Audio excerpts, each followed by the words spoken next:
Hey guys, Railroad Sniper here again with another tool review. Today's a bit of a advisory tool review. We'll be going over my current utility knife, which is the Kobalt model number 10,002 technically actually, but I did one of my first tool reviews was on the previous revision of this knife. In fact, I'll link in the cards and the description. The reason I'm not still using it is because I actually lost it. I was using it at home and set it down somewhere, and I just haven't been able to find it yet. But in the meantime, I went and purchased this thing. It cost about $8.98 plus tax. You know, that's what it costs for now. Right now, they've got a sale going on for $2 off, so that's pretty cool. You get this thing and pack of 10 blades. One's included in the knife already, and then 10 in a little square package, my blade holder. So let's go over some of the features of this knife. So it's a lockback design, so when you open it, there's a little thing that hinges at the back. You press it down to close the knife up, but otherwise it's pretty rigid. Blade release, these two things on the side here. You can get your fingers on there like that, press it down, lift this little locking thing up, and you can pull the blade right out. This does work with 2 and 3 bladed knives. I'm sure it works with the 4 and 5 as well, but I've never tried those. The blades that it comes with are just no-name Kobalt blades. They're just stainless steel. They're not carbide or anything, but they are pretty heavy duty, honestly. They last pretty well. This is actually the knife that came with it. I haven't had to replace it yet. Once I run out of these blades, I'll probably start using the Craftsman or the Stanley blades. They're made in the United States, and they're heavy-duty hardened steel. Just regular carbon steel, you know, they're not stainless or anything like that. However, the construction of this knife is aluminum and stainless, as you can see. The blade holder mechanism, as well as the back, the center bit in the back end are stainless steel, while the scales are aluminum. It's pretty nice. It's got a nice belt clip right there. It's pretty secure. It does have a little bit of play in it. What basically keeps it centered is the screw there, and then also there's a little post that sticks up into the hole of the knife, of the belt clip, I mean. If you wanted to tighten it up a little bit, you could tighten the screw, but it'll also affect the action of this knife. I tightened mine up a little bit, but it still moves rather freely. You can still open it with your thumb. Just get it on the lip there, open it right up.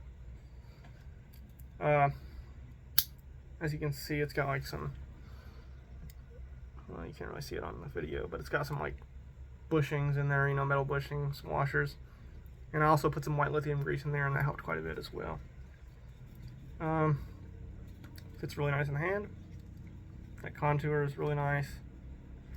And one thing I love about this knife compared to other utility knives is that it's got a very thin profile, so you can get it into a lot more places. It'll fit in your pocket a lot better. Doesn't take as much space. It's also very durable. All metal construction, so even if you drop it off a ladder, it'll be fine.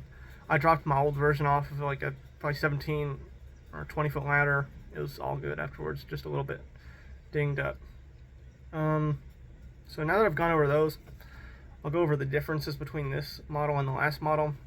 Unfortunately, I don't have one on hand. As I said, I lost my old one, but some of the differences, the main ones in the handle, the old version did not have this hole for a clip or a cord lanyard.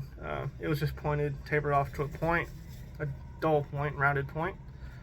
And instead of having this contour, it had individual finger ridges. Both of them are really comfortable, honestly. I wasn't sure how I would like this compared to it at first, but so far it's done really well. The ridges up here on the blade holder are a lot sharper. Give you a lot more grip. That's nice. Otherwise, basically unchanged. One thing I'll comment on, although I cannot comment on it fully yet, is that the rivets have not loosened up yet, so there's no slop in the lockback mechanism yet. Although that could change, of course. I haven't owned this one nearly as long as the other one. When I started seeing that problem on the other one, it was about 2 years old, I would say. Another thing, finish quality, I would say is a little worse on this knife. Some of it's due to the bushing, of course, but well, you can't see it very well on camera, but there's actually a decent gap on one of the sides of the center bit, as well as the chrome finish on the butt piece. The end bit is a lot less refined. It's a lot more grainy looking, a lot less polished looking. Also, one more thing I'll comment on as far as the middle. You can only really see it when the knife is partially open, so it's of no consequence. It's just something I noticed. There's a lot of pitting. Let's see if I can focus on it. There's a lot of pitting in the lockback mechanism. You can see it from both sides. Lots of pitting in the middle. So they're definitely using a lower quality or lower quality control on this knife, but as far as the functionality of it goes, it's still, I would say, one of the best EEC lockback utility knives on the market. And I would definitely recommend it to anyone. I believe it's made in China or Taiwan. It's a good all-around knife. That'll do it for this tool review, or tool overview, and I'll see you guys in the next video.